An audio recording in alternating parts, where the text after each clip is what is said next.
Yon, what's up mga kalaki? At nandito naman tayo sa second farm na pupuntahan natin at babandingan. Nandito tayo, dito pa rin tayo sa Caloocan. Nandito naman tayo ngayon sa Tres Amigos Game Farm. Yan, mga kalaki. Papakita ko sa inyo at haharap ko sa inyo yung manukan dito. Tara, samahan nyo ako. Let's go! Disclaimer: this video is for breeding purposes on lino animals were harmed. In making this video, Yan mga kalaki, ito nga pala yung ating second farm na pupuntahan. At dito tayo sa Caloocan pa rin, sa Tres Amigos Game Farm. Yan. Ito naman pala yung ating babandingan. Yan po yung mga manok nila dito. Yan. Dito po kalawak yung kanilang manukan dito mga kalaki. At ito po yung ibang manok nila. Yan. Dito tayo ngayon sa Tres Amigos Game Farm. Meron dito sila mga Melsim Black. Yan. Dito galing yung Melsim Black mga kalaki. Kakaramihan dito Melsim Black, Melsim Bray, kay Bebot Uy. Bebot Uy galing. Yan. Ito po yung kanilang manukan dito mga kalaki. Dito po galing yung ating Melsim Black. Dati meron din sila dito ang Dan Gray. Ayan, kaya lang nawala na yung Dan Gray ko. Pero dito rin galing sa Amigos Game Park. Ayan o, mga Melsim Black saka Melsim Gray dyan. Bebot Uy line.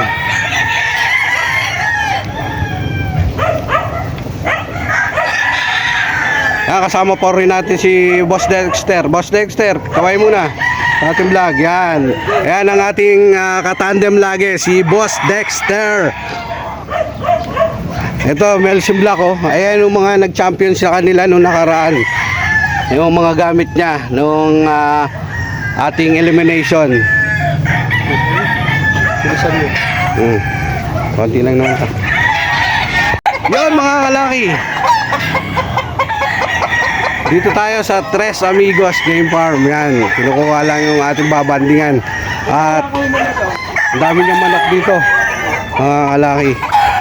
Mga kalaki, ito pa yung ibang manok nila dito. Yan, napakita ko lang sa inyo. At ito naman ay hindi nagbebenta ng manok. Hanggang dito yung kanilang bakuran mga kalaki. Yan. Tapos yung kabila creek na. Dati pa ako nakakarating dito. Ito nga pala mga kalaki, papakita ko sa inyo yung mga lahi ng ating Lucky Gold. Ayan po, ayan. Ito po yung ating lahi ng Lucky Gold natin. Yan, ito. Yan. Ito pa po yung mga lahi ng ating Lucky Gold. Kaya po siya meron dito, binigyan ko po siya ng ng inahin na Lucky Gold. Kasi binibigyan din po tayo ng materyales ni Kuya Manoy. Yan, Kuya Manolo. Yan. Kaya ibang niya, ibang mga kulungan niya dito. Malawak din to. Maganda tong mga manukan niyang to mga kalaki.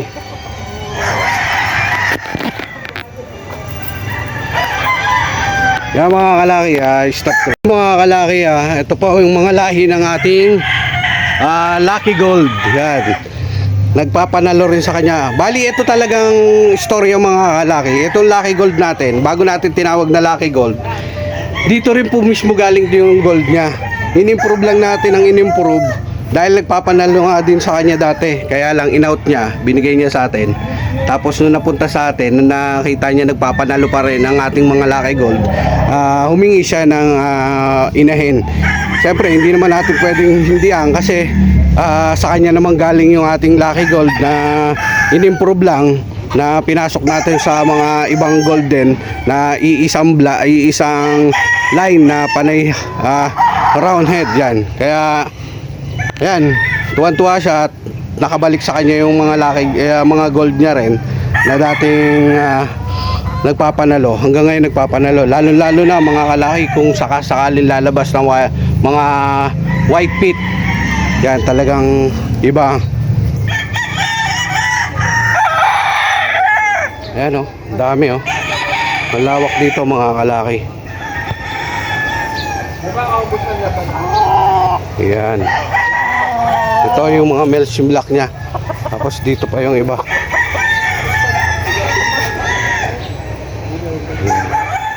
Ito yung bahay niya nga, oh.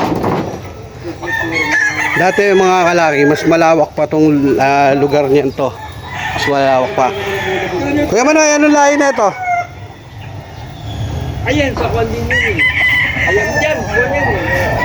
Pwede pa yan dahil... Hindi, anong bloodline na ito? Anong bloodline? Hindi ko kwan ako. Hindi to tukoy.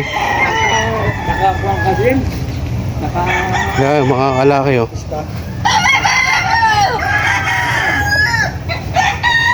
Ayan. Ito nga pala si Kuya Manolo. Kaway ka Kuya Manolo sa ating vlog. Mapapanood mo to sa Master Lucky TV. Yan. Ayan, bilinag natin yung ang kanyang manukan. Ito po ang kanyang manukan mga kalaki. Ito po yung owner dito. Si Manolo Largosa. No? Yan. Sir, thank you sir ah. Okay. Ano? Yan mga kalaki at hanggang dito na lang siguro kasi Pagkakaan ka, dito lang ka sa tapat. Jack, ako kumakaw lang kaso na dyan. may daanan na dito ngayon. Ha? May daanan na. Dito lang.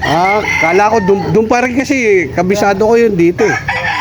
Yan mga kalaki, siguro uwi namin kasi tapos na kami magband ng mga manok dito. Yan. Bali dati, nung marami rin akong manok, umabot ng 100. Dito, yung ibang mga manok ko, dinala ko dito. Nakilagay ako dito dati. Sa manukan nilang to. Yan. Kaya lang, marami na siyang manok, kaya hindi na tayo pwede makapaglagay dito. Saka malayo masyado to mga kalaki, Caloocan to. Kaya, hindi tayo basta-basta hindi na tayo basta-basta paglagay. Ito yung kanyang Melsim Black. Mga kalaki. Napakagwapo Melsim Black, oh.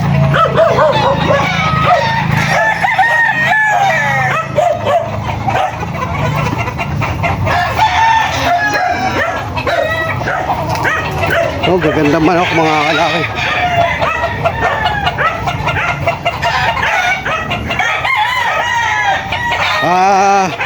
Yan, pauwi na kami mga kalaki. Abangan nyo na lang yung aming susunod na pupuntahan na babandigan. Yan. Titingnan natin kung idudugtong natin dito o panibagong vlog na yon. Yan, maraming salamat muli mga kalaki. At nandito na. Labas na kami. Thank you. Yan mga kalaki. At nandito tayo ngayon sa poultry supply ni Sir Hugo. Anong pangalan ng poultry supply niya? Hugo Poultry Supply. Hugo Poultry Supply. Dito lang yan sa may Regalado. Yan. Yung mga malapit dito sa Regalado na gusto magpapisa, meron po silang hatchery. Tumatanggap po sila ng mga itlog dito. Mga itlog nyo, pipisahin ni Boss Hugo. Yan, dalayin nyo lang dito mga kalaki. At pag gusto nyo bumili ng mga patoka, marami dito. Iba-ibang klaseng patoka dito. Yan, yung mga malalapit sa Fairview dyan na gustong bumili ng patoka, puntahan nyo na dito sa poultry supply ng Hugo Poultry Supply. At mas maganda rin yung kayo mga naghahanap ng ano dyan, papisaan, dito lang, malapit na sa inyo. Yan. Along ano lang to, along highway, di ba? Gilid yan. Gilid lang to. Papakita ko sa inyo mga kalaki para mapuntahan nyo. Ito mga kalaki, ito yung kahabaan ng Regalado. Kung makikita nyo doon, yun yung stoplight na papunta naman dito. Yung kakaliwa ay kakanan kayo papuntang SM Fairview. Yan. Makikita nyo tong tarpaulin na to. Yan, o. Yan. Hugo Poultry Supply. Dito lang yan. Sa tabing kalsada lang to mga kalaki. Makikita nyo agad. Ito yung nag-iisang poultry supply dito.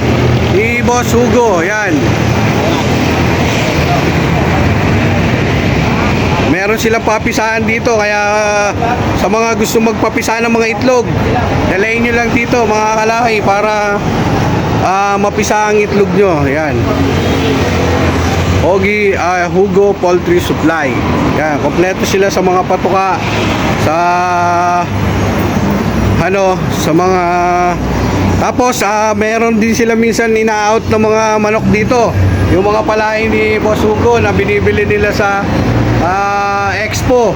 Yan, meron silang galing kay Araneta na palahi. Tapos yan, kay yan, sa kay sino bang pangalan nung yan? Ito kay Ampil Brother, kung nakakuha din sila nakakuha din sila kay Ampil Brother. Tapos dito kay